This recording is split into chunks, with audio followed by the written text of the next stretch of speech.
Hey y'all, Peter here again. Well, it looks like I've got some spare time on my hands. Work is pretty quiet at the moment. I just want to share something with you. It's on my heart.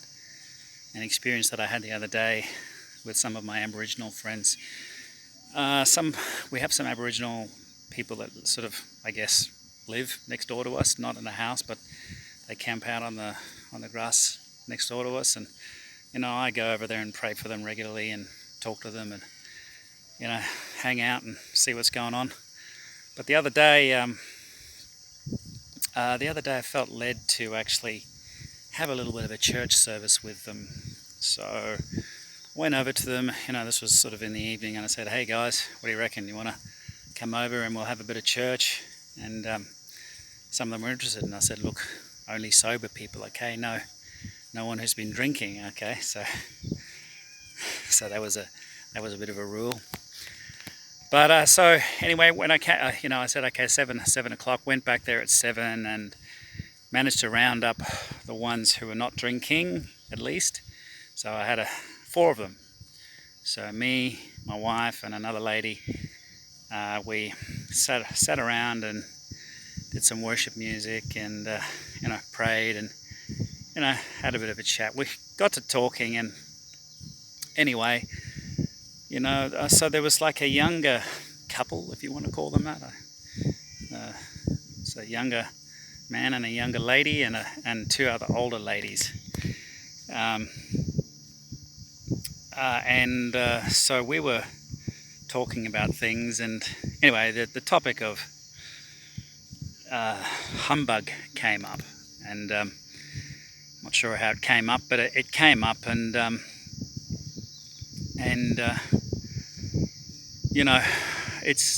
it's a huge problem with the Aboriginal people. I don't profess to be an expert with the Aboriginal people, but I think it's a worse problem than the humbug is the worst problem.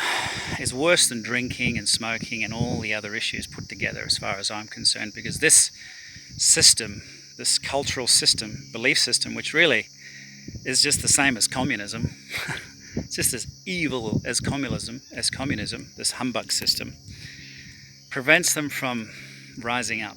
So this younger man and younger woman, we were talking to them, and anyway, you see, it's so ingrained to them that if they do not share, and that's the word that they use, share, that's a misuse of a word as far as I'm concerned, if they don't share everything that they get, and I'm talking specifically here about the money that they receive from the government. So if person X goes off and spends all his or her money on alcohol and gets drunk, he's quite within his rights or her rights to go up to the person who hasn't spent their money on alcohol and take their money. And if they don't give them their money or the food that they've bought, they're considered to be evil and bad. It's so ingrained in their culture. It is such a debilitating belief system. So, and they realise this. They know this. So this younger couple know that it's not right, but feel guilty when they don't do these things because it's so ingrained upon them. They get spoken down to by their drunken elders, and it's just terrible. So, but anyway, I talked about dreams, and I said to him, listen, if you could do whatever you wanted to do, what would you like to do, with your life? And he said, look, I want to go to New Zealand. There you go. He wanted to go to New Zealand. So, and I said, well, you could do that, all you need to do is get yourself a job. You can easily get a job, the government sponsors Aboriginal people to get work and all that sort of stuff. But of course I knew that the minute that he starts to earn some money, they're onto him like a pack of seagulls, saying, give me your money, give me your money. And it's the cultural thing. So this is the dilemma. I mean, what am I getting at? So this is the dilemma for the poor Aboriginal people. Although some of them would want to get ahead, they just get dragged down and dragged back down by the others who do not want to go ahead. Like a crab, the old thing about the crab in the bucket. Every time one tries to climb out, the others just pull him back in. So, so as we were talking about this, I felt somehow compelled to tell them a fictitious story about a man who went off and went to the, I don't know, bought a lottery ticket and won $10,000 on the lottery ticket, and he ended up, he came back and to his friends, and his friends, and he blew it all. He blew all that money in a couple of days. I can't remember my story exactly, to be honest, but so this young man says to me, it's funny you said that, because the lady who was sitting right next to you, I won't mention her name, the lady who was sitting right next to us in that worship session, who actually was a little bit drunk, but she said she wasn't, she had just received, a couple of weeks ago, $10,000 from, I don't know, wherever they got it from, Land Council or whatever the Aboriginal organisation was, and it was gone within 3 days. $10,000. Drunk. Gone. Disappeared. Mostly on alcohol, What a shame.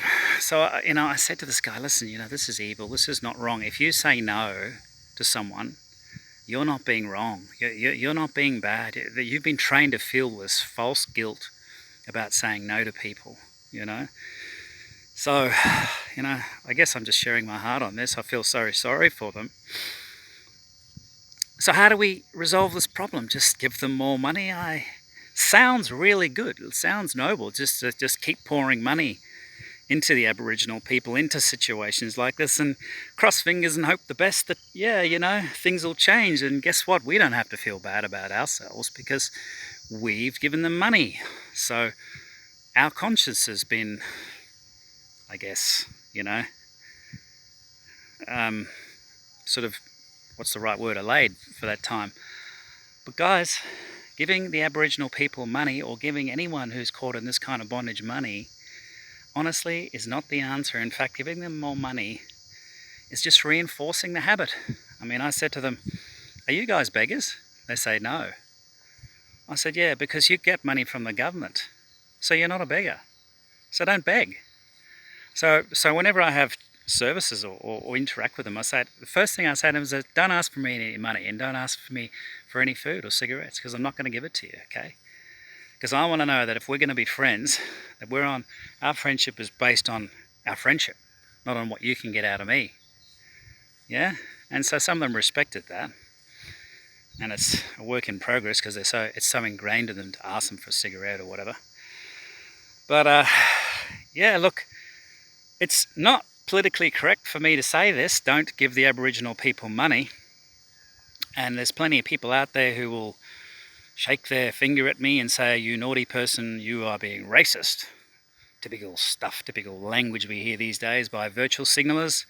People who don't really care about these situations, but who just like to get on their high horse and don't like to get down and dirty and involved.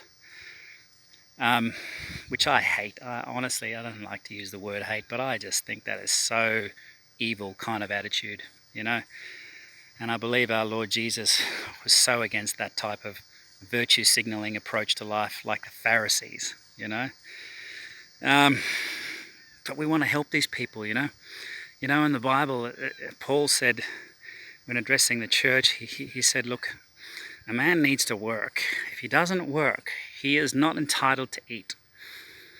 So I think that with the Aboriginal people, now this is a difficult one because of the Humbug system and the so-called sharing, is that I think a few days without food will actually do them the world of good.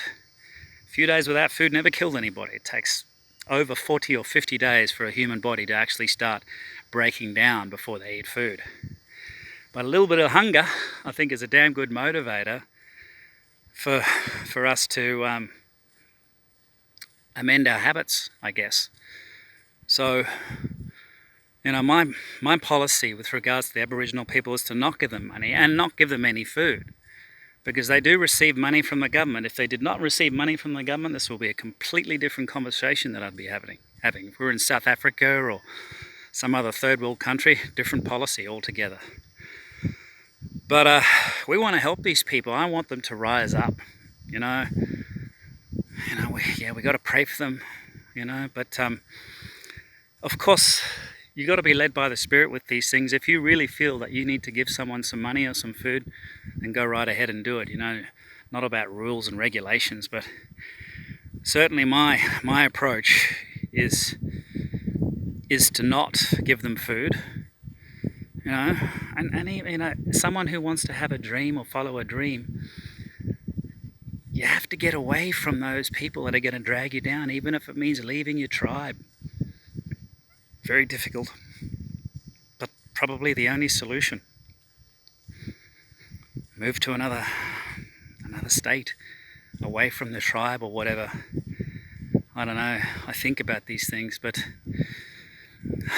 I guess the point I'm trying to make here, guys, is, you know, the Aboriginal people in Australia, and I guess, who knows, maybe this applies to people in Canada or whatever. Yes, they need funding, they need help from the government to do certain things, and I think it's appropriate to try and help them. But just dumping cash and money onto a system that is just a destructive system of communism and humbug is just, you know, I don't profess to be an expert with this, and of course there's going to be people who are going to say, who do you think you are, saying things like this. I get that, but here's me. This is what I believe. I'm someone who's trying to help them. I'm someone who believes in them, that God has got a good plan for their lives. But I can't stand the political correctness around this area. I think a lot of this political correctness is just, it's just wrong. It's just a smokescreen to hide racism, real racism, honestly. Yeah, so there you go. There's my thoughts about them. I love the Aboriginal people. I want them to rise up. They have to stop being victims. They have to stop being beggars. They're no longer beggars. No longer the beggar mentality. It's time to rise up. I hope there's some Aboriginal people that watch this, who knows. But I've been sharing these sorts of thoughts with them, and, you know, they haven't rejected me. A lot of them actually agree with me when they're sober, that is. Even when they're drunk sometimes. Very friendly people they are. Lovely. But there you go. Well, listen, I know this is probably challenging. Yeah, you're probably used to that from me by now. But I think you can see my heart. I think you can see where I'm coming from. Maybe this is challenging, but you know that I love you. I love them. It's time to stop being victims, guys, no matter what's going on in our lives. Jesus came to give us life and life more abundantly. Doesn't necessarily mean life is going to be easy all the time, but he certainly came to give it in abundance. Well, I hope this blesses you. God bless you. Take care. Bye.